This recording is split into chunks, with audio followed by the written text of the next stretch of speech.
rahmatnya. Allahu Akbar.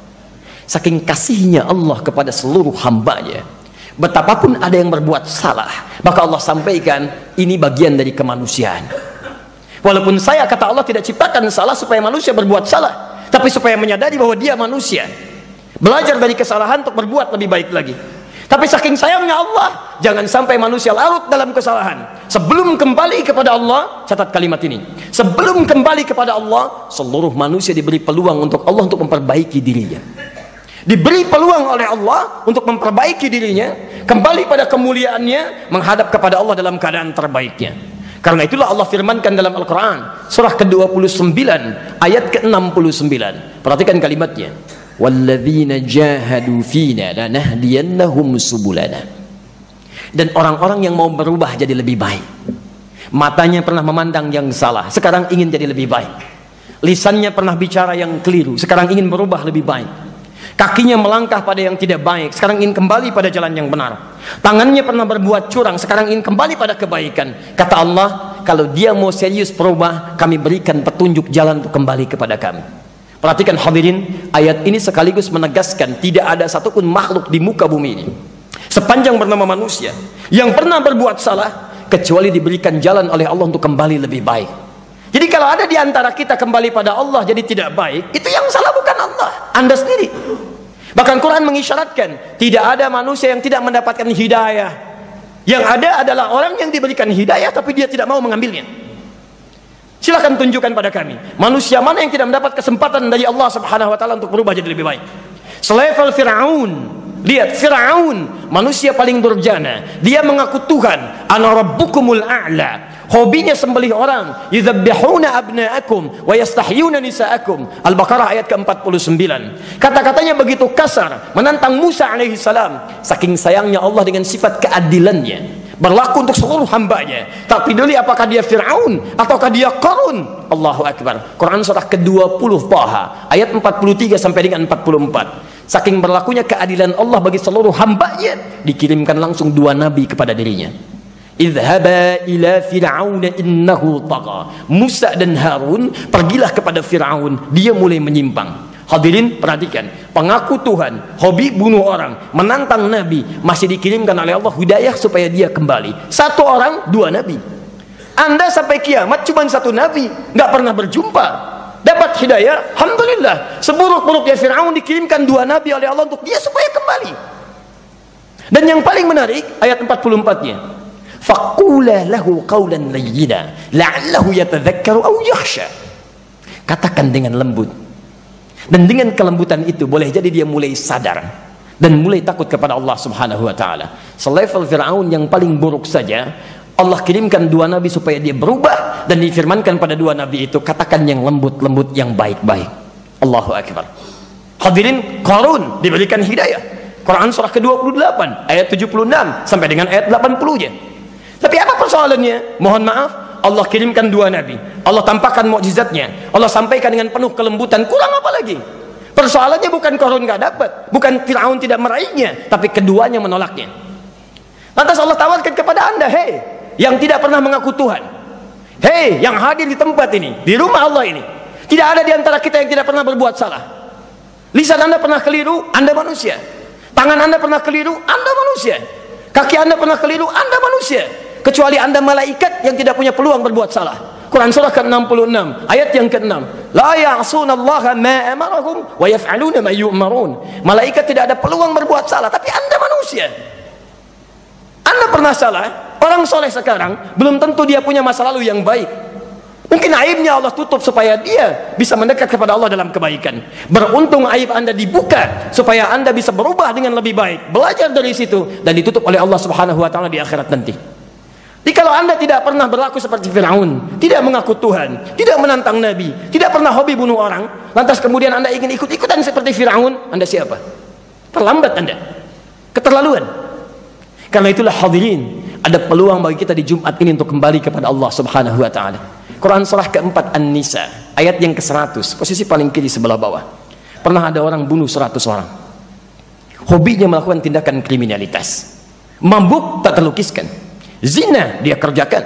Bunuh jadi bagian dari kehidupan. 100 orang. Tapi apa yang terjadi? tiba-tiba hidayah Allah menyentuh dirinya, bisa lewat mata, telinga, kaki. Hadirin, perhatikan rumus Quran ini.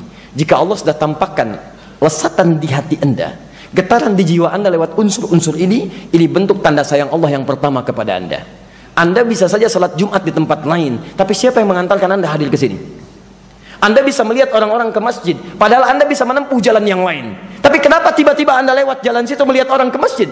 Kalau bukan Allah menghendaki Anda mendapat kebaikan lewat mata Anda, mustahil Anda dihadirkan jalan lewat jalan yang Anda lihat itu. Bisa saja Anda tidak mendengar azan, tapi kenapa Allah perkenankan sampai di telinga Anda? Karena Allah menginginkan Anda berubah lebih dekat dengan Allah Subhanahu wa taala. Orang tadi tiba-tiba merasa getaran dalam jiwanya. Sampai kapan saya seperti ini? Perhatikan rumusnya. Walladzina jahadu fina lanahdiyannahum subulana. Dia merasakan saya mesti berubah. Datang pada seorang syekh. Dia katakan, apakah mungkin saya masih bisa berbuat baik? Kata syekh tadi, Masya Allah, tidak ada manusia di muka bumi ini yang pernah baik seluruhnya. Sepanjang kau manusia pernah berbuat salah dan terbuka pintu Allah untuk kembali. Kamu ini sesungguhnya bukan gak bisa baik, tapi Anda tinggal di lingkungan yang tidak baik, yang menyulitkan Anda berubah jadi orang baik. Pindah dari sini, belajar pada Syekh Fulan di tempat sana, tempuh perjalanan, dan Allah akan bukakan pintu kebaikan pada Anda. Anda tahu apa yang terjadi? Maka berangkatlah orang ini. Di pertengahan jalan, belum sampai ke tujuan. Setiap langkahnya dia bertobat kepada Allah. Dia tangisi dosa-dosanya. Hadirin sekalian, berlakulah hukum Allah Subhanahu wa taala. Hukum pertama, Quran surah kedua ayat 222, paling kanan di pertengahan. Innallaha yuhibbut tawwabin. Sungguh Allah mencintai orang-orang tobat. Hukum kedua, jika Allah sudah cinta dengan seorang hamba, Quran surah ketiga ayat 31. Yuhibbukumullah wa yaghfir lakum dzunubakum. Allah sudah cintai si fulan, maka Allah akan berikan hal pertama sebelum dunia dan seisinya. Apa itu? Allah akan ampuni seluruh dosa-dosanya. Orang ini taubat dalam langkahnya, mendapatkan cinta Allah, mendapatkan ampunan dosa darinya. Tapi Masya Allah, hukum Allah yang ketiga berlaku. Kullu nafsin dha'iqatul maut. Quran surah ketiga ayat 185. Setiap jiwa pasti akan mengalami kematian dan tidak akan pilih-pilih. Quran surah ke-7 ayat 34. Walikulli ummatin ajal fa idza jaa ajaluhum la yastakhiruna sa'atan wa la yastaqdimun. Setiap umat ada batas waktunya. Kalau sudah tiba, gak akan maju, gak akan mundur. Dan ternyata manusia ini, orang ini belum sampai ke tujuan, di pertengahan batas jalannya, maut datang menjemputnya tanpa ia duga sebelumnya. Thumma yudrikul maut faqad waqa'a ajruhu 'ala Allah. Anda tahu apa yang terjadi? Kata Al-Quran, Allahu Akbar. Ketika maut datang menjemputnya, pahalanya dituliskan oleh Allah Subhanahu wa taala. Tobatnya diterima, dosanya diampuni, amalan kaki langkahnya dihitung sebagai amalan kebaikannya. Kata Nabi, dakhalal jannah. Orang ini masuk surga. Anda bisa bayangkan, orang pernah bunuh 100 orang, pernah banyak berbuat mabuk dalam hidupnya, dia pernah berzina, banyak berbuat kemungkaran, dia bertobat kepada Allah, dia menempuh jalan untuk berubah, di pertengahan dia wafat karena Allah, masuk surga.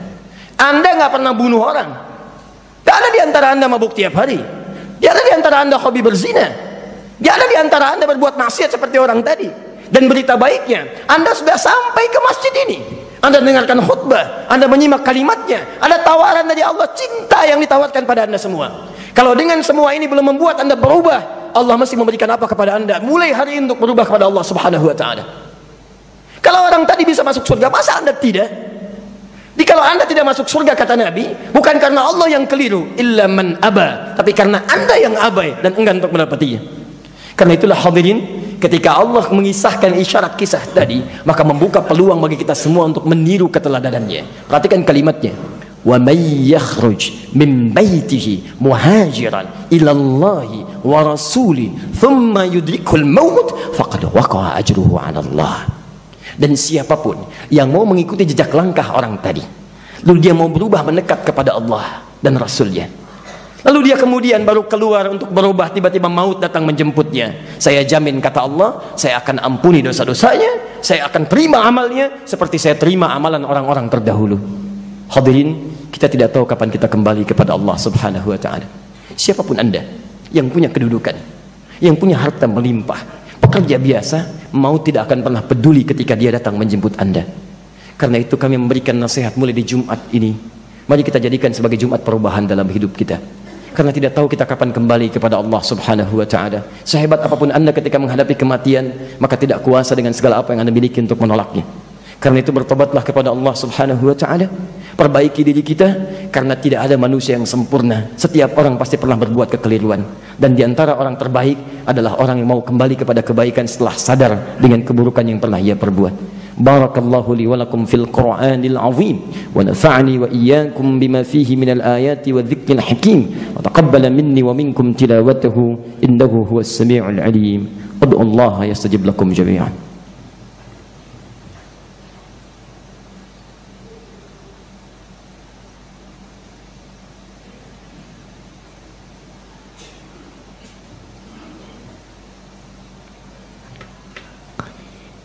Alhamdulillah, assalatu wassalamu ala rasulillah wa ala alihi wa sahbihi wa man walah, amma ba'd. Faya ibadallah, usi nafsi wa iyyakum bitaqwallahi faqad faza al-muttaqun, fala tamutunna illa wa antum muslimun. Hadirin, ada janji dari Allah Subhanahu wa ta'ala bahwa ketika setiap hamba mau berbuat baik, maka Allah akan lapangkan jalan hidupnya dan mudahkan semua persoalan kehidupannya. Perhatikan janji Allah di Quran surah keempat ayat 100 itu. Wa may yuhajir fi sabilillah yajid fil ardi muraghaman katsiran wa sa'ah. Siapa yang mau menerima tawaran Allah untuk berhijrah lebih baik, maka kami jamin akan kami lapangkan hidupnya, kami mudahkan setiap urusannya. Walaupun prosesnya tidak mudah untuk berhijrah, tapi ketika Anda mendapati kenikmatannya, Allah akan jamin kelapangannya. Bahkan yang paling menarik, Quran surah ke-7 Al-A'raf ayat 96. Walau anna ahlal qura amanu wattaqaw lafatahna 'alaihim barakatin minas sama'i wal ardh. Kalau satu penduduk negeri Sumatera Selatan, Sepalembang ini, kata Allah, Anda mau beriman dan bertakwa kepada Allah, kami jamin, kata Allah, saya akan buka, kata Allah, pintu keberkahan dari langit dan bumi. Pintu keberkahan. Jadi kalau kita ngambil mafhum mukhalafahnya, pengertian terbaliknya, artinya apa? Jika pintu keberkahan itu tertutup, kesulitan mulai muncul, maksiat merajalela, kebaikan tenggelam, hal-hal mulia tidak nampak, itu tandanya ada iman dan takwa yang kurang di hadapan Allah Subhanahu wa taala. Ada iman dan takwa yang kurang. Karena pengertian Qur'annya, Anda menjadi baik, kebaikan kami turunkan. Silahkan Anda perhatikan, tidak ada masyarakat paling belakang kecuali di masa jahiliyah. Peradaban tidak punya, akhlak sangat minim, kalimat-kalimat mulia tidak muncul, kehidupan sehari-hari saling bunuh, saling todong, saling rampok, zina dan sebagainya. Hadirin, turun Al-Quran, diutus Rasulullah sallallahu alaihi wasallam, dibimbing dalam kebaikan, disampaikan kalimat tauhid iman, dibimbing dengan nilai takwa. Apa hasilnya? Allahu Akbar. Pencela berubah jadi pecinta, pemukul berubah jadi perangkul, orang paling tamak berubah jadi orang paling dermawan, orang paling buruk berubah jadi orang paling baik. Yang paling hebat, Romawi dikalahkan, Persia diruntuhkan, muncul peradaban. Dan umumnya kalimat peradaban selalu dilekatkan pada kotanya, negaranya. Cina punya peradaban disebut peradaban Cina, Yunani punya peradaban disebut peradaban Yunani, Mesir punya peradaban disebut peradaban Mesir. Tapi Arab punya peradaban saat itu dengan nilai Islam, sampai hari ini tidak pernah disebut peradaban Arab, peradaban Islam. Peradaban Islam diambil nilainya, muncul di Eropa, diambil nilainya, muncul di Amerika, diambil ketentuannya, muncul di Jepang. Hadirin, kenapa disebutkan Islam? Karena ini yang akan berlaku rahmatan lil alamin. Siapapun, kapanpun, generasi manapun mengambil nilai iman dan takwa dari Islam, maka Allah akan hadirkan kenikmatan dalam kehidupannya. Maka mohon izin, kalau di Palembang ini, Sumatera Selatan ini, atau skup lebih luas lagi, ada kenikmatan yang belum kita dapatkan, ada kenyamanan yang belum kita raih, maka lihat diri kita. Barangkali Anda sedang merendahkan kemuliaan di hadapan Allah Subhanahu wa taala. Berapa banyak kalimat kotor yang keluar dari lisan Anda? Berapa banyak pandangan yang tidak mulia ditatap oleh Anda? Berapa banyak kaki Anda melangkah pada hal yang tidak diinginkan oleh Allah Subhanahu wa taala? Maka Jumat ini kita mesti berubah. Perbaiki diri kita. Hei manusia yang pernah berbuat buruk pada orang tuanya dan tanpa malu datang ke Jumat ini dengan menangisi ayah dan ibunya, yang belum meminta maaf kepada keduanya, bahkan wafat belum sempat dia meminta maaf kepada keduanya. Hei manusia yang tanpa malu datang ke masjid ini menyakiti istrinya, menyakiti anak-anaknya. Hei manusia yang tanpa malu berbuat buruk pada teman-temannya, di kantornya, di kehidupan sosialnya. Hari ini Allah tawarkan kepada Anda semua untuk merubah. Berubah sebelum maut menjemput Anda. Karena itulah mari kita bermohon kepada Allah Subhanahu wa taala, tundukkan hati kita. Sekali lagi, tidak ada manusia yang sempurna, tapi hari ini kita diminta untuk bermuhasabah. Jika Anda belum mampu berlomba dengan orang saleh meningkatkan kebaikan, setidaknya berlombalah dengan para pendosa untuk beristighfar kepada Allah Subhanahu wa taala. Akhil karim, setiap ikan yang gemuk selalu punya peluang untuk mendapati tulangnya, dan setiap ikan yang kurus selalu ada peluang untuk mendapatkan dagingnya. Karena itu jangan pernah putus asa. Mari kita bertobat, berdoa kepada Allah Subhanahu wa taala. Semoga Jumat ini, sekalipun ini menjadi Jumat terakhir untuk kita semua, dan mungkin kita wafat di hadapan Allah Subhanahu wa taala, semoga Allah ampuni dosa-dosa kita, diwafatkan dalam keadaan husnul khatimah, dan kembali kepada Allah dalam kebaikan. Alhamdulillahirabbil alamin.